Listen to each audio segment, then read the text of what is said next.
Setelah musonib kemarin menjelaskan tentang perkara-perkara yang diharamkan bagi wanita yang haid dan juga nifas. Kemudian musonib menjelaskan lizik lima hakuhu ayyuzkaro fima sabaqa fi mujibil gusli. Menjelaskan sesuatu perkara yang mana haknya itu harusnya dituturkan atau dijelaskan kemarin dalam pasal mujibil gusli, perkara yang mewajibkan adus di situ harusnya. Tapi musonib menjelaskannya di sini. Pakola, maka musonib berkata, wa yahrumu alal junubi khamsatu asya. Haram bagi orang yang junub melakukan 5 perkara. Jadi kalau kemarin haid mah khusus untuk perempuan, kalau junub berarti bisa terjadi di perempuan ataupun di laki-laki. Junub. Junub itu apa? Junub itu seseorang yang mempunyai hadas besar. Namanya junub. Ada 5 perkara yang diharamkan. Apa saja? Ahaduha as-sholatu fardhon aw naflan. Yang pertama, haram sholat baik fardu ataupun sunnah. Ketika kamu punya hadas besar, maka haram melaksanakan sholat baik fardu ataupun sunnah. Wasani. Yang kedua, qiraatul Quran. Haram membaca Al-Quran. Gak boleh membaca Al-Quran kamu dalam keadaan junub. Ghairu mansukhi tilawati ayatan kana aw harfan. Selain ayat yang sudah disalin, baik satu ayat ataupun satu huruf. Kenapa? Karena Al-Quran itu dulu pernah disalin. Ada beberapa ayat yang diganti disalin itu. Contoh seperti ayat wazaniatu. Asalnya itu wasaihu wasaihotu. Bahasanya gitu asalnya. Nah kemudian si ayat tersebut disalin, diganti dengan lafaz azani wazaniatu. Nah, itu kalau kamu membacanya lafaz asaihu wasaihotu, ayat yang itu yang belum disalin, ya itu nggak apa-apa ketika dalam keadaan junub. Kenapa? Karena bukan Quran lagi, udah disalin gitu. Karena memang banyak sekali ayat-ayat Al-Quran yang memang disalin, ya, diganti. Ada yang disalin bacaannya, ada yang disalin bersama hukumnya, ya. Itu dikajinya harus di dalam kitab usul fikih. Ada yang namanya pasal tentang nasikh dan mansukh, saling menyalin. Boleh kalau yang belum disalin. Tapi kalau Al-Quran apa ayat-ayat yang sekarang kita baca itu semuanya memang udah direvisi. Dalam artian gini, jadi yang sudah disalin itu gitu. Jadi tetap gak boleh. Ya. Kalau yang belum disalin, nah itu baru boleh. Kemudian bacanya itu sirron au jahron, baik secara pelan ataupun secara keras bacanya. Nah, yang dimaksud dengan sirron di sini adalah ketika kamu membaca maka terdengar oleh diri kamu sendiri. Itu masuk kategori sirron. Contoh, Bismillahirrahmanirrahim. Itu sirron. Kenapa? Karena terdengar oleh diri sendiri. Tapi kalau terdengar oleh orang lain, maka termasuknya jahron. Kayak gimana maksudnya? Ya, Bismillahirrahmanirrahim. Kedengeran kan? Beda kalau gini. Bismillahirrahmanirrahim. Itu kan nggak terdengeran sama orang lain. Kedengerannya sama diri sendiri. Nah, itu tetap sama. Itu juga haram. Atau semisal, ya, kamu hanya sebatas menggerakkan bibir. Bismillah. Gitu doang. Itu juga sama haram, nggak boleh. Ya, kenapa? Karena menggerakkan bibir itu merupakan isyarah bahwa kamu sedang membaca Quran. Makanya kalau orang yang junub tapi kekeh mau baca Al-Quran, caranya gimana? Dalam hati. Karena kalau ucapannya dalam hati itu mah bukan membaca, itu mah masuknya kotor. Jadi gak apa-apa. Ya, yang penting sih bibirnya jangan bergerak. Dalam hati boleh. Hah? Nah gitu.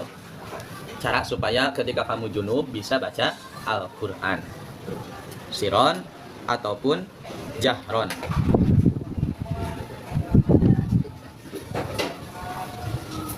Ya.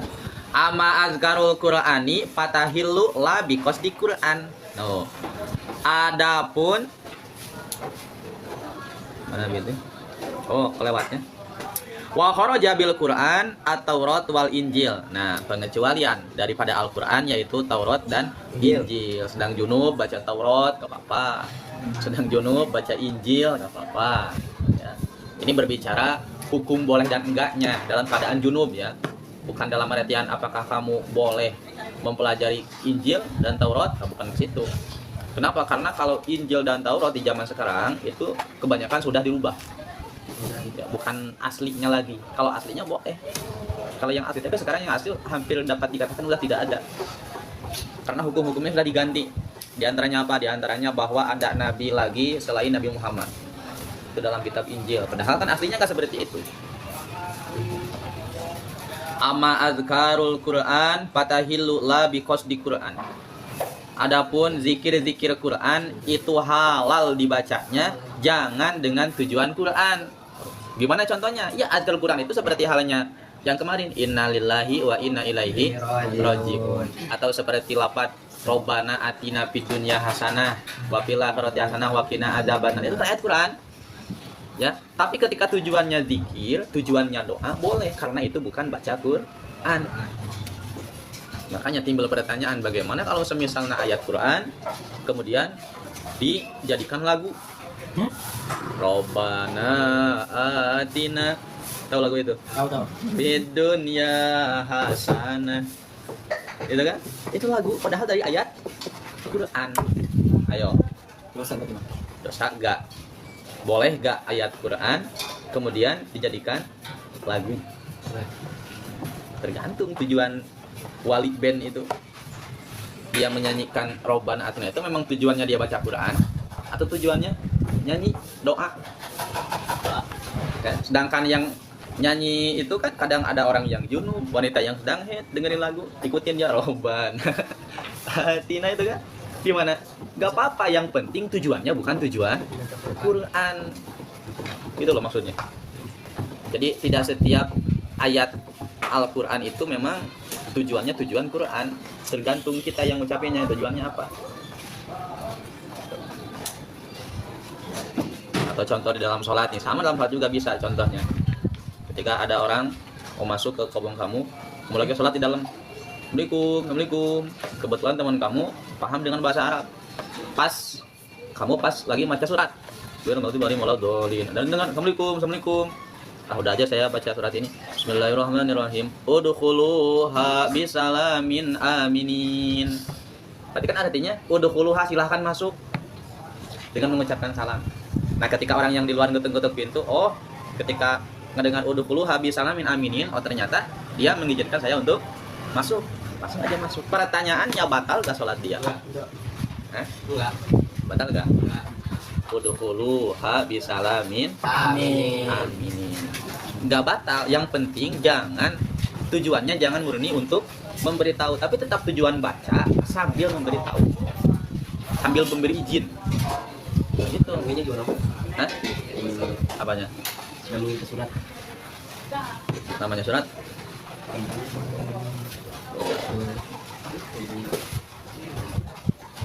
Gitu ya. Jadi berbicara ini qasdil Quran, banyak sekali nanti di bab sholat.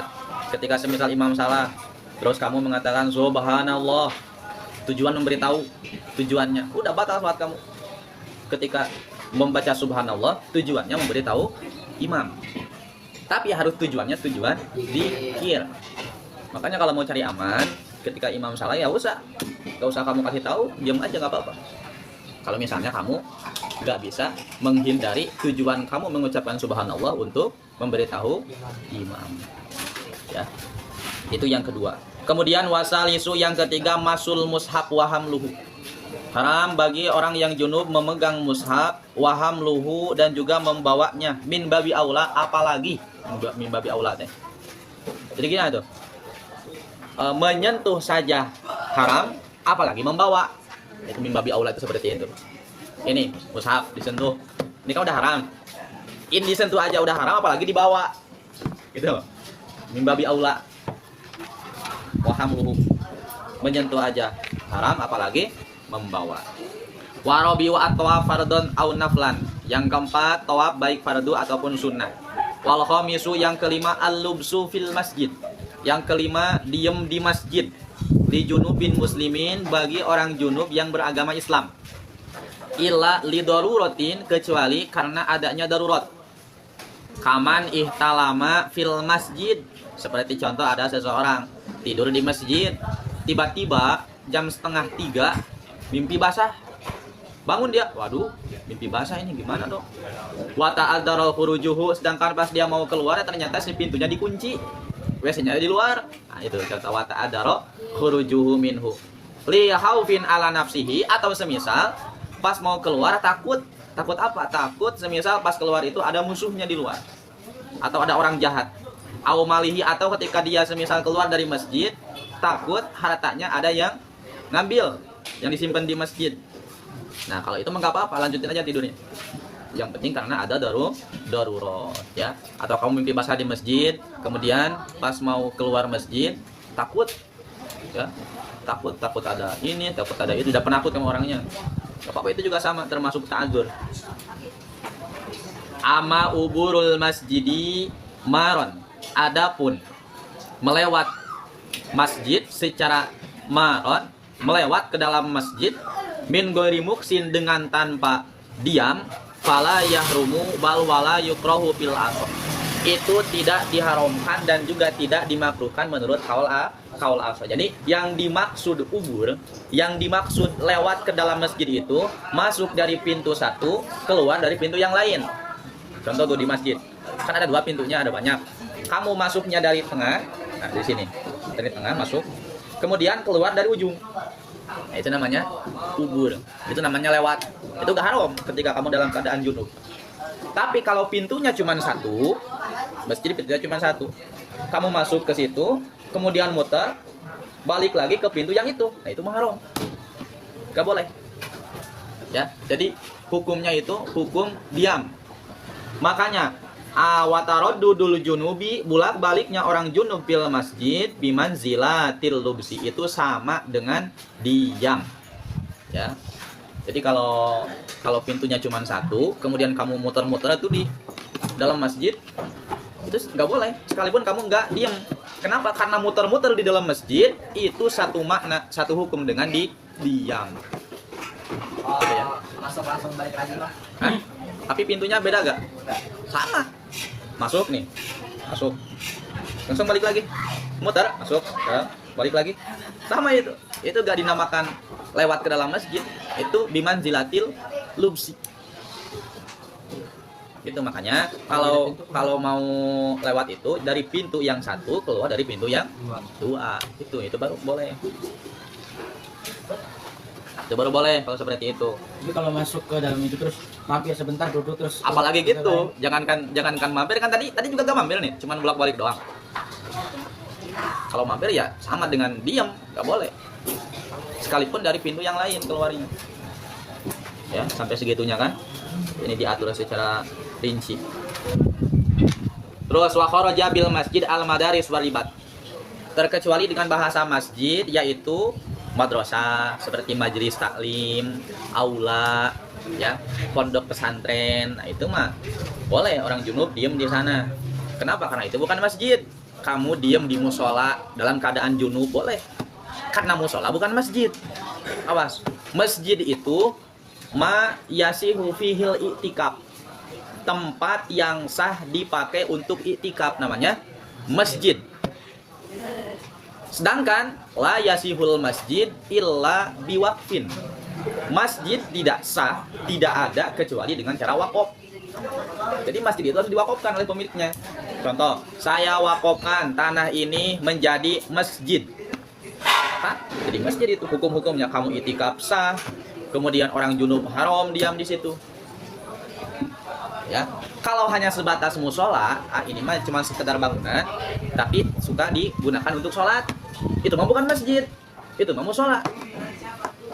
Berarti orang junub boleh diam di musola? Boleh. Orang junub diam di musola, kemudian ketika orang haid bisa diam di musola. Terus kamu tidak sah tapi itikaf di musola. Itikaf itu hanya sah di masjid. Gitu ya. Jadi pengertian masjid itu bukan tempat yang digunakan untuk Jumatan. Masih ada tuh yang ngomong seperti itu, bahwa masjid itu adalah setiap tempat yang suka dipakai untuk Jumatan. Padahal nggak seperti itu. Kamu punya tanah nih, punya bangunan semisal, cuma segini tak? Kayak saung ini, kayak saung tengah ini dikit, bangunan di rumah semisal. Kamu pemiliknya. Kata kamu, saya wakafkan bangunan ini menjadi masjid. Udah, jadi masjid tuh. Gak boleh gak boleh kamu robohkan. Gak boleh kamu ketika junub diam di situ, gak boleh. Tapi ketika boleh. Hukum-hukum masjid berlaku. Itu kalau masih jadi tanah mah. Sama mau masih jadi tanah ataupun sudah jadi bangunan. Ketika sudah jadi bangunan, sama itu pun jadi masjid. Atau bangunannya kayak rumah. Hah? Iya sama. Bangunan kayak rumah. Kata pemiliknya ngomong, saya wakafkan rumah ini jadi masjid. Udah jadi masjid semuanya. Karena wakafnya masjid jadi masjid yang mana? Hah? Ya karena wakafnya masjid jadi Iya jadi masjid. Udah gak bisa diganggu gugat, udah jadi masjid selamanya, abadan. Bahkan 7 lapis langit, 7 lapis bumi, tanah semuanya di masjid. Dalam artian gini, oh berarti gitu mah. Kalau semisal saya naik pesawat terbang, kemudian diam di atasnya, itikaf boleh, boleh. Ya, ini masjid nih, masjid. Kamu naik pesawat, lewat. Nah pas ini diam di sini, itikaf boleh sah. Karena ini juga sama termasuk ke dalam bagian masjid. Ya, Oh, makanya jangan sembarangan. Gitu. Jadi gak sembarangan ya orang-orang itu buat masjid, bangun masjid gak sembarangan. Karena konsekuensinya gitu. Makanya kalau semisal contoh ada masjid kecil, kemudian ingin direnovasi, biasanya suka musyawarah dulu. Ini mau direnovasi. Salah satu musyawarahnya itu mencari keterangan yang membolehkan merenovasi masjid. Masjid selamanya itu tidak bisa untuk dirobohkan kecuali keadaannya yang sudah darurat. Contoh gimana? Masjidnya berada di pinggir jurang, kemudian jurangnya lawan longsor, itu baru boleh direnovasi. Ya. Ketika direnovasi, bangunan-bangunannya pun itu tetap masih masjid. Contoh semisal masjid itu tuh, masjid jami, kemudian dirobohkan, mau direnovasi. Si kayu-kayunya, si genteng-gentengnya yang udah gak kepake itu tetap dihukumi masjid. Gak boleh dijual, ya, gak boleh digunakan untuk rumah. terus dianggurin gitu mas? Hah? Terus dianggurin. Disimpan aja, disimpan. Kalau dipegang sama orang junub? Apa ya? Pegang. Ya. Boleh gak gitu? Ya. Jadi tanaman genteng masjid dipegang sama orang junub, tidak apa-apa itu mah. Yang penting mah diamnya jangan di situ. Di awal. Gitu ya. Makanya salah satu bab yang lumayan rumit, sulit adalah bab wakaf. Wakaf datanya masjid. Wakaf masjid. Abu Haris ada nggak mang betul itu? Ada di depan. Somastatroda al-musannifu aidon min ahkamil junubil akbari. Salah. Somastatroda al-musannifu aidon min ahkamil hadasil akbar. Kemudian musannif melanjutkan pembahasannya dari hukum-hukum hadas besar ila ahkamil hadasil asgor pada hukum-hukum hadas kecil. Faqala kemudian berkata, wa yahrumu alal muhdis, haram bagi orang yang hadas hadasa asgor dengan hadas kecil. Jadi ketika dibahasakan muhdis berarti orang yang mempunyai hadas kecil. Ketika dibahasakannya junub orang yang mempunyai hadas besar. Salah satu asya'a haram melaksanakan 3 perkara. As-sholatu yang pertama sholat, wa tawafu yang kedua tawaf, wa masul mushafi yang ketiga, dan yang ketiga menyentuh mushaf wa hamluhu dan membawanya, wa kadza horitatun wa sunduk. Begitu juga kantong, kemudian peti, pihima mushaf, yang mana di kantong dan petinya itu ada mushafnya, itu pun sama haram disentuh. Contoh seperti halnya itu tuh, nah, rak Al-Quran ya, rak Al-Quran itu kan khusus disimpan untuk Al-Quran. Kamu gak punya wudhu, kemudian kamu pegang raknya, nah ininya dipegang, gak boleh, haram ya, dipegang itu gak boleh, hukumnya haram. Atau kantong Al-Quran, kemudian pakai kantong, kamu kantongnya disentuh, itu juga sama, haram, gak boleh. Wa yahillu hamluhu fi amtiatin, halal membawa mushaf beserta amtiatin, beserta dengan harta-harta yang lain. Contoh seperti gimana? Seperti kamu semisal bawa buku pelajaran di tas banyak, atau mau pulang nih bawa baju semua, Quran disimpan di atas, itu boleh nggak apa-apa. Kenapa? Karena sifatnya hanya sebatas ikut. Quran ikut pada barang yang lain. Tujuan kamu bawa pakaian, tapi Quran ikut, boleh. Atau wafi tafsirin aksaro minal Quran, atau membawa tafsir yang mana tafsirnya itu lebih banyak daripada Al-Qur'annya. Seperti kalau kamu tahu kitab Tafsir Jalalain. Nah, Tafsir Jalalain itu antara tafsir dengan Qur'annya beda dikit, tapi lebih banyaknya tafsirnya. Makanya ketika kamu tidak punya hadas, gak punya wudu, kemudian bawa kitab Tafsir Jalalain, boleh, dengan syarat langsung gini tah, yang dijilid gini di bawah, boleh. Tapi kalau kitabnya Khorasan yang bisa dilepas tuh, kitab yang biasa bisa dilepas, satu dilepas gini di bawah, itu mah gak boleh ya, karena tidak diketahui yang lebih banyaknya apakah Quran atau tafsirnya. Wafid darahim wadananir, atau yang ada di duit dirham dan uang dinar, atau di cincin-cincin, nufisa ala kullin min huma, yang diukir pada masing-masingnya Quran, Al-Quran. Nah itu juga boleh. Jadi kalau kamu tahu uang dirham, uang dinar itu ada ukiran Quran, itu boleh, nggak apa-apa. Wala yumna'u al-mumayyiz, jangan dicegah bocah tamyiz al-muhdis yang mempunyai hadas min masih mushafin, dari membawa mushaf, walau hidarasatin, dan juga papan rekal kalau kayak kita malau hidarasatin ya. Wa ta'alumin, hanya meja rekal. Nah, itu kan tempat Al-Qur'an. Kemudian dibawa tuh sama bocah tamyiz. Bocah tamyiz itu sekitar umur 5 tahun 6 tahun. Tamyiz itu yang masih belajar Iqra. Nah, itu gak apa-apa, dia gak punya hadas, gak punya wudu, kemudian mau belajar Quran, gak apa-apa ya, kalau untuk anak kecil gitu ya. Itu adalah sesuatu yang diharamkan bagi orang yang mempunyai hadas kecil. Itu baru sampai ke sini, baru beres pembahasan tentang kitabu ahkamit toharoti, baru bersucinya ya, baru beres pembahasannya. Nah, besok berarti tinggal kitabu ahkamis sholat. Itu aja. Gimana besok aja? Nanti lihat kondisi. Wallahu a'lam bishawab.